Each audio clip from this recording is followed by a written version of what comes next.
Hello everyone, welcome to the channel Code Like Him. Let's see today's problem. Longest balance operator 2. So you are given a string S containing only the characters A, B and C. A substring of S is called balanced if all the distinct characters in the substring appears the same number of times.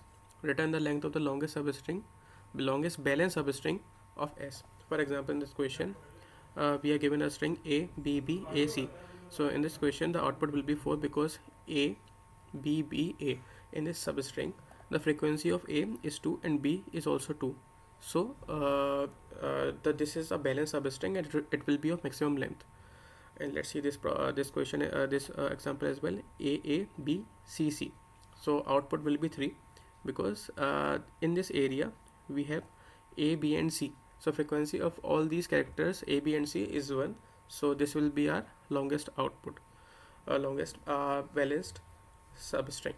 So in this question what we can do is we can break this problem into three subproblems where in one problem we can find it a substring, a longest balanced substring containing only one letter, one of A, one of B and one of C. The longest substring which can carry exactly one character. Okay. And in the second part of the problem, in the second we can also find a substring with two distinct characters having having the longest chain, which is balanced also. For example, let's see this substring. So this substring contains two characters A and B, and it is balanced. So it is also balanced. So by this we can make the pairs of AB, BC and CA. And also in the at the last we can also find the substring which contains all the three characters A, B and C and which is also balanced. So let's see. In the first part we are iterating from 1 to n and we will be checking if I is equal to, if s of I is equal to s of I minus 1, which means we have seen the same character. If yes, we will increment our current counter.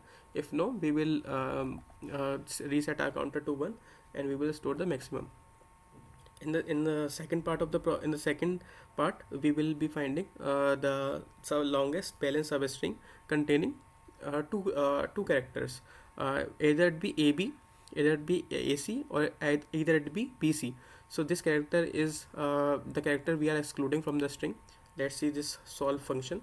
So in this solve function what we are doing is we are using a map and we are basically using the prefix sum. If we will find an x, we will increment this prefix sum. If we have find y, we will decrement the prefix sum. If we found the prefix sum before as well, we will check in this map. If it is yes, then it means that we have encountered the same numbers of x and y in the current substring. The starting index of that substring will be this the which will be stored in the map. So we will simply get the resultant as will be the I minus the previous index where we have seen this prefix sum.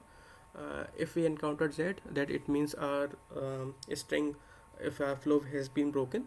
So we will reset the prefix sum to be 0 and we will clear the map. And the last part of this solution, we will check if the longest substring containing A, B and C. So let's see. So this solve one function. Here we will be simply taking the fact that if we encountered the same number of C minus A and C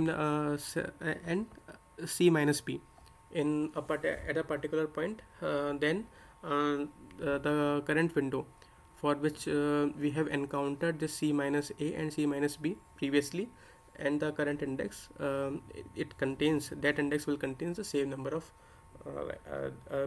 will be balanced. The frequency of each element will be equal. So let's say we have this put this value MP of we have separated the C minus A and C minus B with this hash. So we will be starting with 0, and if we will encounter an A, we will increment A. If encountered B, then we will increment B, else C, and we will this check the difference between C minus A and C minus B, and we will make the key which will be stored in the map by to a string, and we will be converting this number to a string and separating it by this hash. And we will check if this is already present in the map or not. If yes, that it means the frequency of A, B and C is equal. in this half. So we will taking the maximum here, and if it is not present, then we have first encountered this key. We will just set this key to versus with the value of this index. In the end, we will return this res. So in the solution, we have broken down into three sub problems, and after solving all these three problems, we will return this maximum value. So the time complexity will be for this loop will be big O of n, for these things will be big O of n, and it will be also big O of n. 1, 2, 3, 4 and 5. We are using 5 loops. There will be 5 into a big O of n, which will be eventually big O of n. So guys, if you like this video helpful, if you find this video helpful, please like this video, subscribe to the channel. Thanks.